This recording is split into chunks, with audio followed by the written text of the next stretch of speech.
چاہتا ہے امام حسین آئے، آپ نے بڑھ کے تلوار کا وار کیا، اس نے ان کا بازو کٹ کے گرا دیا، وہ چیخا، ٹڈی کا لشکر امام حسین کے اوپر ٹوٹ پڑا۔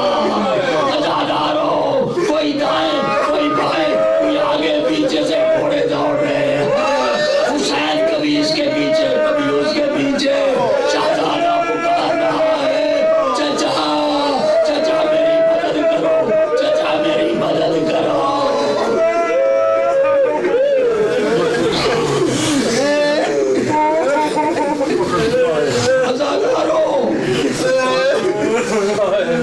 جس وقت گرد چھٹی، لوگ ہٹے، امام اپنے بھتیجے پہ کھڑے آئے، اب میں کیا بتاؤں، تاریخ دان کیا لکھتے ہیں کیا نہیں لکھتے، لیکن عقل کا تقاضا یہ ہے، جب مشرق کے گھوڑے مغرب کے مشرق جا رہے تھے، وہ لعین گھوڑوں کی پامالی میں آ گیا، وہ بھی فنار ہوا، لیکن شہزادے کے جسم پر بھی کچھ ایسے نشان رہ گئے۔ عزادارو، امام حسین علیہ السلام نے کہا چچا میرے بھتیجے تمہارا چچا کوئی مدد نہیں کر سکا، مدد نہیں کر سکا تمہاری، تو پکارتے رہے اِنَّا لِلَّهِ وَإِنَّا إِلَيْهِ رَاجِعُونَ۔ امام حسین نے شہزادے کو کس طرح سے اٹھایا، عزادارو چھاتی سے لگایا، آپ کے پاؤں خط دیتے جا رہے تھے، دروازے پہ کھڑی فضا دیکھ رہی تھی، زینب قاسم آ گیا، قد قتل قاسم، قاسم شہید ہو گئے، لاشیں کو خیمے میں لائے، بیویوں نے حلقہ بنایا، والیہ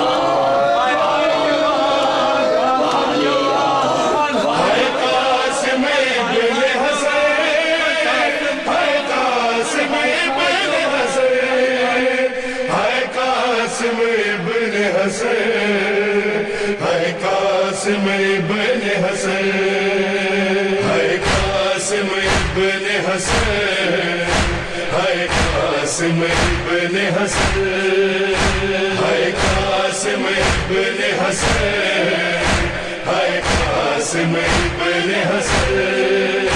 کربل کی گرم ریتی پہ ہے ٹکڑے تیرا بدن، ہے قاسم ابن حسن، ہے قاسم ابن حسن، ہے قاسم ابن حسن، ہے قاسم ابن حسن۔ ماں رو رو کے کہتی ہے اس دن کے لیے پالا تھا، میری لاج رکھی ہے